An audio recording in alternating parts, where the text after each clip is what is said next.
Saccheen Laing. My mother combed my hair that bright and promising morning. The sun was blazing, but the place was so cool and calm. The calm before the storm. But I didn't notice it. She placed my bows in hair uneven where the lines that framed my braids.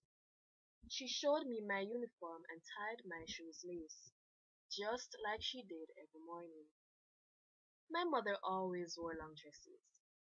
I just thought it was the way to dress as a woman. Later on, I found out that it was to cover the open cuts on her unpleasant flesh. My father came in and took his seat, clothes so clean and water dripping from his face, as he ate all his obedient wife had laid on his plate. My innocence was still protected within my body. As my breasts continued to protrude, my hips no longer on the straight path, as curves came in and out. My innocence was what men were seeking to take from me. My father was my protector.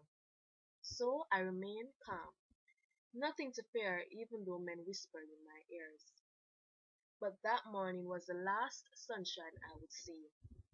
As my father hit my mother, the cups and picture frame shattered from the force of his hand.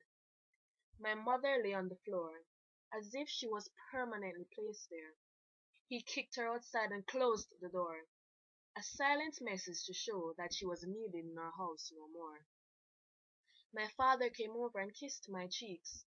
He untied my uniform and then touched where my innocence lay. I questioned his actions, but he silenced my words by pushing his tongue down my throat.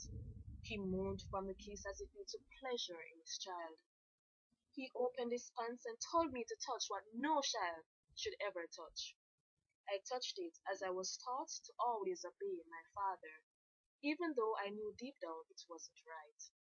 He parted my little legs and pushed all of him inside me, while his big hands encircled my developing breasts.